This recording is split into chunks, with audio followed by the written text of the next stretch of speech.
Welcome to another edition of Main Event Wrestling. I'm, as always, your host, Mr. Main Event Wrestling. And we've got quite a lot to talk about, so let's get right into it. TLC, or TLCS, was this past Sunday, and it was a very mixed bag. It was very... Some parts were good, some parts were bad, some parts were really good. Kicked off great with the best match of the night. Dolph Ziggler beat Luke Harper in a ladder match to regain the Intercontinental title. Good for him. Big Show beat Eric Rowan, which I wasn't expecting.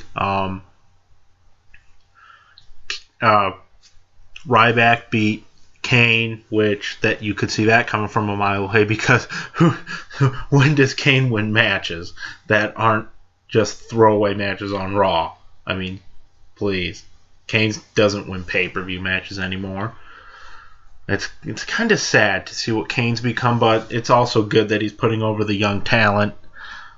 Alright, and then we had Cena go over Rollins in a tables match after basically half the locker room got involved, it seemed like, and Roman Reigns made his return, and then they gave the main event to Dean Ambrose and Bray Wyatt, and good for those guys. They fucking deserve it, and that was awesome to see those two main event a show together, and it was a good match, but the ending spot was kind of weird, with Dean pulling the TV that was still plugged in that he was going to hit Bray with, and it explodes in his face, and then Bray just hits him with his finisher and pins him.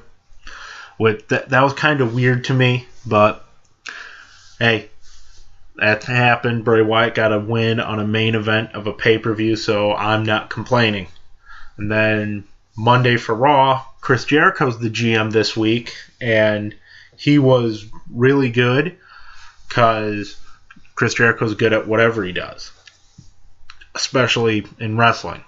And Jericho cut a promo with Rollins, and then Heyman comes out, and Heyman and Jericho talk about their path. Jericho's like, oh, you sold me $200, which he probably fucking does. And then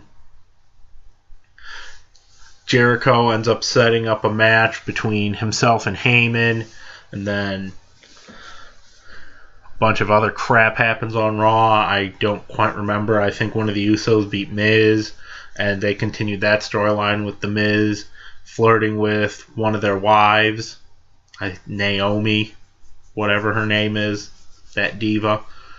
And then we get to Jericho and Heyman, and Heyman is acting all cowardly. He's like, oh, I'm not going to back down, but seriously, like, you're a wrestler, you're a fighter, I'm not, I'm an advocate. Why would you want to fight Brock Lesnar? And then Lesnar comes out and beats the shit out of Jericho and leaves. And then it's like, oh, we finally saw Brock. The champion still exists. We have a champion. That I forgot about that. So then, fast forward to the main event. Cena, Rollins in a cage is really good. I thought so anyway. And you have Noble and Mercury getting involved. And you finally have, as it looks like Cena's about to beat Rollins, you have Heyman and Lesnar come out, and Brock just beats the hell out of Cena and gives him an F5, and Rollins curb stomps him and walks out, and that's starting the build up to the Rumble with Cena and Lesnar, as we've known since like fucking September it would be, but we've had to wait 4 months because Brock can't seem to find it in his really apparently busy schedule to work 1 day a month to defend his title. But I digress. And now it looks like there's an alliance between Lesnar, Heyman, and Seth Rollins, which could be really good, I think. Especially if maybe after Lesnar leaves, the focus with Heyman is all on Rollins, because there's been talk that after WrestleMania, Lesnar's not coming back, and that he's going to either fight in the UFC or Bellator. And with CM Punk being in the UFC, that'd be kind of funny if, say, CM Punk wins the UFC middleweight title a couple of years down the line, and Brock Lesnar is holding the heavyweight title, and then 2 of your top division champions are from wrestling. So you MMA fans out there who go, bleh, you get that fucking fake ass wrestler out of here, bleh, can't say shit. And then, so we've got the Rumble coming up in 7 weeks. It's one of my favorite events of the year, probably my favorite pay-per-view of the year.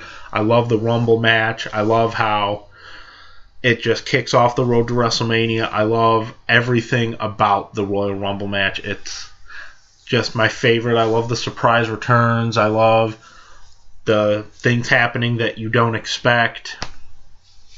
And let's talk about the Rumble. Let's talk about where they're headed with the Rumble. It looks to me like you could go a lot of ways with the Rumble. You could, in a lot of different situations, you could have Ziggler and Harper in a rematch. I would love to see that. You could have Harper versus Rowan, because those two have the natural built-in feud of previously being with the Wyatt family. We'll probably get Usos and Miz and Mizdow for the titles. And where's the Ascension going to fall into this? Because they're coming up to the main roster. Is it going to be a triple threat, or will the Ascension make their debut at the Rumble? I'd like to see that. I'd like to see them maybe open the Rumble with the Ascension beating the hell out of some random ass tag team. The Matadors or something. Just because the Ascension are coming to the main roster soon, as you've seen in vignettes, and I'm excited about that. And then, where do you go with the main event? Do you have Cena just get beat clean? Do you have the thing that would make the internet explode? Have Cena beat Brock? I don't think so. I think you have Cena lose. I think you have Cena lose clean. Because I think Brock needs to be continued to be built back up, because he's been gone for so long. I don't think he's as built as he was maybe in September. And I've got a perfect idea how to get some things going. Have Rollins or someone suggest to Cena, or maybe have Heyman write it into the contract, that if John Cena loses at the Royal Rumble, he has to bring the Authority back, or or something.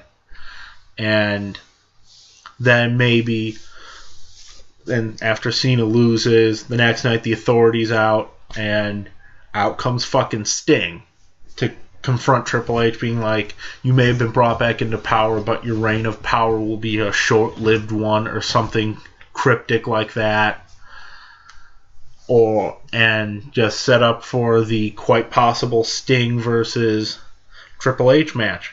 And another rumor I've heard, this one for WrestleMania, that I'm really intrigued about, is Wyatt versus The Undertaker. Now, that would be one hell of a build-up, one hell of a match psychology-wise. And the streak is broken. I would really think Undertaker should put Wyatt over in that match, because there's no streak to continue. There's no end to build to. Even though I never thought it should have ended, I still don't think the streak should have ended. But it happened, and I think Undertaker, if he is working Wyatt, should put over Wyatt. And I think that would be what's, quote, best for business. And I think that would be huge for Bray. I think if Bray goes to WrestleMania and is the second person to beat The Undertaker, Bray Wyatt's champion in 2015. And I would guarantee it that day. The minute the ref's hand hits for 3 and Bray Wyatt's pinning The Undertaker, I'd be like, well, Bray's champion within this year, because I don't see them doing that and not making that guy a huge deal. And that's about it I've got. And so, thank you for listening. And don't forget to like, comment, subscribe, like me on Facebook, share this video with anyone you know who likes wrestling. Put it on all the forums you talk on, and leave questions on here or my Facebook, and I will answer them. And until next time, I will see you all later. Have a good one.